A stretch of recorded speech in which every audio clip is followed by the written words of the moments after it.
Hello and welcome to another fun edition of Lab Rats. My name is Andy Walker. I'm Sean Carruthers. And this is Cheese. Cheese. I always worry when we have cheese around. This must be a food demo, Andy. Yes, sir, it is. Today on the show, we're going to show you how aspect ratios work and what exactly is an aspect ratio and why you should care and why it's going to impact your DVD watching experience, your HD TV experience, and maybe even watching those old, Lucille Ball, I Love Lucy episodes and why she kind of looks all, fat and stretchy like Kirstie Alley on your new HD TV flat panel. So, can you watch this episode if you're lactose intolerant? No, we highly recommend against. If you're lactose intolerant, turn this episode off now because you're going to get all bloaty. You know what? I'm a little bit lactose intolerant, so maybe I shouldn't be eating this. Oh, by the way, also too, this show features Duncan Hines chocolate icing too. Chocolate and cheese. Chocolate and cheese. There's a joke in there somewhere. Maybe I'll remember it by the end of the show. Think about it. We'll come back after this message, and you can enlighten us with that. I just can't stop eating the cheese. All right, we'll take a look at this, and we'll be back in a minute with aspect ratios with cheese and chocolate.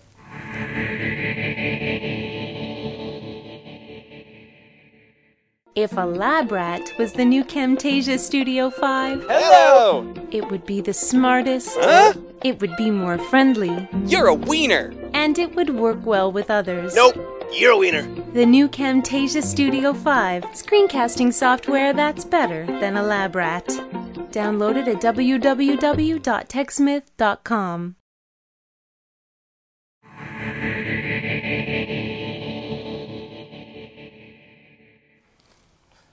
Now, if you use the internet on a regular basis, you will find out all about aspect ratios on the internet, no problem.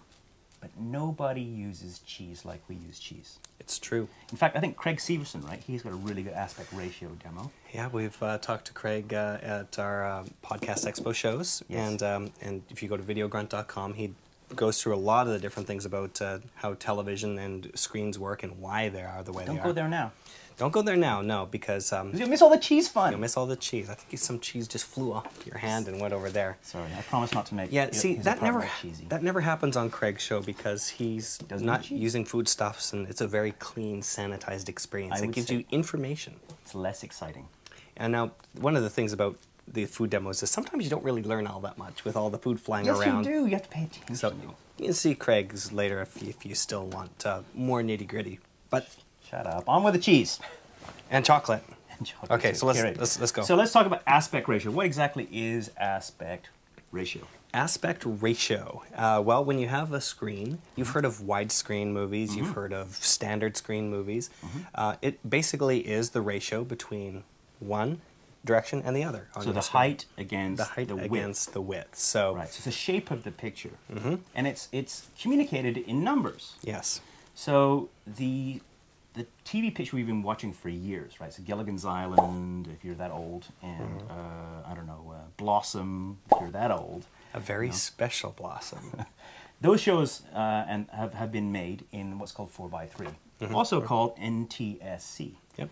And If you're seeing movies in the store, that'll be the one's standard definition Standard or definition. full screen. it's almost square, almost like this piece of cheese, right? Yes. So 4 inches across to every 3 inches down. Of course, since that's a ratio, it's actually this is a 1.33 is the if you do the math on it. But your picture, your very special episode of Blossom is shown in this shape. It's a very special episode of Matt. Yeah, show it to our very special camera person, Matt. There you go. So there's 4:3. 4, 3. There you go. Good. Okay. Now, high definition television came along not too long ago, and you've been buying widescreen televisions, and that uses a ratio called 16:9. 16:9. And if you do the math, it's actually 1.77 to 1, but it's known as 16:9. 16 across, 90 Down. 90 So do you have something that shows that off in cheese? I do. I absolutely do. Oops. It's falling apart, Right, but there you go. There you go. So as you can see, it's wide, right? Sorry. Show it to him. 16 wide, Right. 9 down. 9 down. Okay. And so if you have your old school 4:3, On top of it. you can see there's little spaces on the side. Now let's demonstrate let's actually create the black, because you're going to see black bars up and down. So we're going to use the chocolate. Yeah, you know what? I've been watching Here. I've been watching The Wire recently, Yeah. and it's shot in 4:3. So when we are watching it on our widescreen TV back here, Right. it's got bars down the side Bars because on of the that side, difference. So like what this. we're going to do is we're going to put those bars on the side with our chocolate. Chocolate. Yeah, it's because this is exactly how they do it on your TV. They've actually got a man inside your TV with chocolate that's blocking off that section of the screen. So you're removing my wings. This is what they call this, is wings. Hey. Easy now. Good. So, Let me help you spread it. Okay. okay. All right. So So there's your widescreen television, and it's showing your 4:3, your traditional. And so what you get, your black bars down the side, right? Mm-hmm. That makes sense, right? that does make sense. Now here's the problem, right? Is, you know, it's not so much, if you're going to buy a widescreen television, you don't really want to see black bars down it. So you can actually use this little trick on most televisions called aspect, what are you doing? Aspect ratio adjustment technology. If you actually look at your remote control, you'll actually see a little button that says aspect or ratio. What did you do? Put a little smiley face Little on smiley there. face. It's content. It's content. Okay. That's a real extreme close-up of your face right now. Nice. Okay. So here's the problem. When you actually can use a stretchy technology, right? It's called scaling. What happens is it actually takes the 4:3 picture and it stretches it. Kind of. Let me just do this way. Actually, no. Let's do it this way. Oh, that's getting really messy. Just like this whole So what it does, okay? subject is. So there's your standard 4:3 image on your widescreen, but what it does is digitally it stretches it like this. Oh, no. No, that didn't work. Food demos often don't. And we get it, right? It kind of mushes it, so there's no more black bars, so that the picture, as you can see, Is real messed up. is real messed up. So it's all kind of stretchy on the edges here, kind of like Christy Alley's bum, and it just gives you kind of a really weird experience. And I What remember, is this fascination you have with Christy Alley? well, she just kind of has a stretchy bum. It's just kind of funny. Anyway, so that's what happens when the scaling. The picture doesn't look perfect, you know, and it's not quite. we just lost Christy Alley as a viewer. No, I love you, Christy. I really do. Anyway, so that wasn't very effective. But anyway, now but then so there's an additional problem. Do we have any? Because I kind of need. Don't you dare. There we go. Thank you. All right. Because there's a second part to this whole story. So it's one thing to watch 4:3 on a 16:9, but what happens when you actually fire up your DVDs? For some reason, you got a widescreen TV, you're watching a DVD, but wait a second, there's black bars across the top and the bottom. And it doesn't make any sense, right? Because it's a widescreen movie. You would think it would fit on your 16:9. Okay, here's why. So I'm going to use the back side You of should this have moved those before you wiped. piece. Actually, give me this. So I'm going to make a new 16:9 screen because it's more effective, okay? So there's a 16:9 screen, right, widescreen. So there's actually two aspect ratios that you'll see in a cinema. One's called 1.85 by 1. It's kind of shaped like this, so it's super wide, right? So you actually get your black bars across the bottom. It almost perfectly fits a 16:9 screen, almost perfectly. But that's the thing is when they make movies, they actually choose this widescreen format, 1.85 by 1. But if you are a super auteur, you're making Blade Runner or some really high-end sweeping epic, you can actually choose an even thinner, wider format called anamorphic. And that's actually, the ratio there is 2.35 to 1, called anamorphic, which is super wide. Oops. Your anamorphic screen is falling apart. So That let's broke just my bring this anamorphic. back up. But as you can see, so it's super wide. As I said, There's it's your 4:3 again. yeah. So you got this right there. So now you've got lots of big fat super bars, black bars across the top and the bottom. Do you want to paint in some black bars there for us? All right. Give you the effect. Okay, let's put it down, I guess. Make this a little bit easier. So we're going to put our bars in. You can spread it with your finger. I'll put some on this side. This is compelling content right here. That's right. There you go. So there you go. So now we've got So that's your high definition television running a DVD that supports anamorphic movies. So 2.35 to 1 running on 16:9. So you can use your DVD remote or your TV remote to actually do scaling. Again, you can either do a zoom or you A zoom? a zoom, or you can do a stretchy scaling, and there's usually different settings. So I highly recommend that you actually look at your remote control and see if there's a button that says aspect or ratio or screen or something along those lines, and play with it.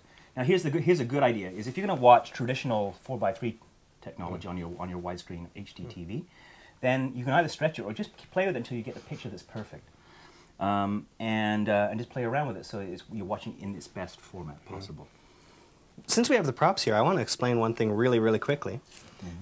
When you have old school widescreen movies put onto a full screen DVD, for example, so if you're still watching in 4:3 on an old school television. So you have an old school television, you watch a widescreen television. How do they do that? Well, if you've got widescreen content, often they will chop it down to 4:3 using something called pan and scan. Pan and scan. And I want to just show you really quickly how they do that. Essentially, pan and scan will take the content that's here, try to fit it onto this by moving this picture around after the fact. Right, so you got a widescreen and you don't see all the pictures. So they move it to the most picture. applicable part of the image. So if the image is happening in the center, they'll move it here. But if something starts happening over here, like someone starts talking, they'll pan it over to the side and then back, hopefully gently enough that you won't actually notice that it's happening. Right, exactly. And that's how they get widescreen movies. Pan and scan, full screen. So you may be missing content in some of those, and that's why you want to go widescreen, and then you'll have the bars along the top on your television if you're doing that. Good. All right. So that is aspect ratios with cheese and chocolate. Do you think that we made any sense there? If we didn't go see Craig's content. VideoBread.com. I remember what the joke was. What's the joke? There's a band called Ween, and they have an album called Chocolate and Cheese. And we'll just take a look at the cover here now. I always wondered what was off the top end of that cover, and now I know. Oh, and we're going to pan up. Hey! There you go. There you go. That's not very nice of you. You're a bastard. Yeah, but it's funny. All right. Well, let's take a break. We're going to clean up. We're going to get the chocolate out of our hair and cheese out of our shorts, and we'll be back after this message with final thoughts and I think a few pictures, no? Some pictures. All right. Who's lactose intolerant? Put up your hand. We'll be back after this.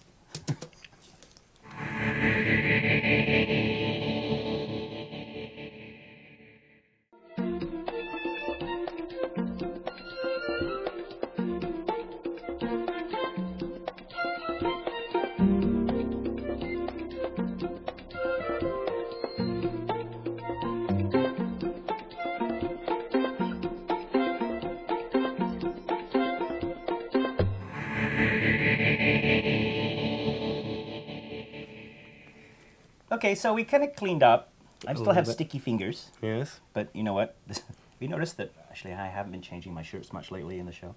It's because I kind of forgot my wardrobe. But Sean lent me this shirt, so now there we go. We're all good now. Great. Thanks, all right, Andy. You're welcome. It's picture time now. Picture time. It's picture. We have time. pictures of cheese from around the world. That's right. Actually, we have pictures of our viewers, actually. Good. So They're let kinda us cheesy. go. Yeah, they are kind of cheesy. All right. Here's Greg in San Diego with his bandmates in a band called Cheesehammer. No, actually, it's a band called Secondhand Smoke. Cheesehammer would be a good name for a band, though, don't you think? Yeah. So Greg is at the far It's this right. guy, isn't it? No, he's over on this that guy? side, I believe. They're all Greg. They're all Greg. They're all Greg. So Greg, Greg Hammer. if Cheesehammer plays in Vancouver or Toronto, let us know. Let us know. We'll come. Yeah. Yay. Okay, good. There you go. Thank you for that. Cool. So this is Victor. Victor from north of Sweden. Oh. And he is with Future Lab Rats fan. Yes. It's spelled Love, love, but it's pronounced Luve. Luve. Luve or Luve. Luve the something baby? Like that. Luve the baby. Future Lab Rats fan and potential replacement drummer for Cheesehammer down the road. It's very good. Oh, hit a cutie. Yes. Yay. So thank you for sending that. Thank you. We have lots of And- Swedish viewers, don't we? We do. We have lots of them. The Scandinavians love us. And this right here is Andrew from Etobicoke. And I'm from Etobicoke. Really? Are you Andrew? Yeah. No, I am. This kid actually lives, I think, about 2 miles from my house. There you He go. doesn't really Maybe know you can come over and, have some cheese with you. You can help us with the camera. He'd do a better job than that. Okay. All right. Well, we're at the end of the show, so I guess you can So you're comment gonna there. put Andrew's picture. Yeah, up, and right? Andrew will go up there. He actually sent a video and didn't like being part of this. This cheese chocolate. You know what? thing. It was working fine, but when we're mirroring it over here, sometimes we have these little issues. This technology. This is why we do this show, because things don't work. Technology. So, All right, are we there done? you go. We're all cheesed out. We're all cheesed Real out. bloaty and stinky. And... Hey, easy.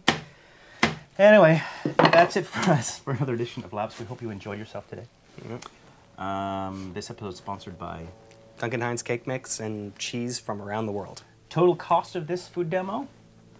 I think it was about $37, wasn't it? 37. You two can do it at home, but you know we are trained professionals. No cheese was harmed during the making of this film. That's it for us. Thank you for downloading today. My name is Andy Walker. I'm Sean Carruthers. We'll see you next time. Hey, easy on the cheese! Are you ready?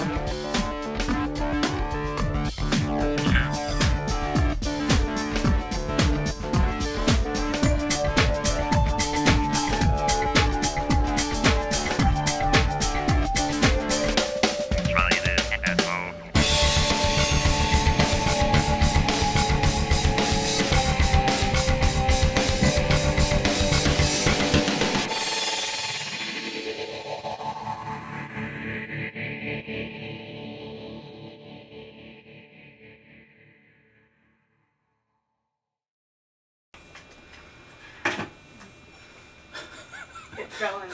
The camera. It fell on the camera. Just explain to this one what just happened. So, Just get this one rolling again. Find out where we were. That's fine. Just do a quick thing now so you have that option to say what happened. so quickly. okay, so our main camera just went black, right? So Eileen, God love her, is Sean's wife, and she tripped over the power bar. It's not very not very much space in here, unfortunately. No, it's true. There's 4 people in here. Poor Eileen. But thank you, Eileen, for doing that. Okay, so where were we? I don't know. We were talking about anamorphic, right? So.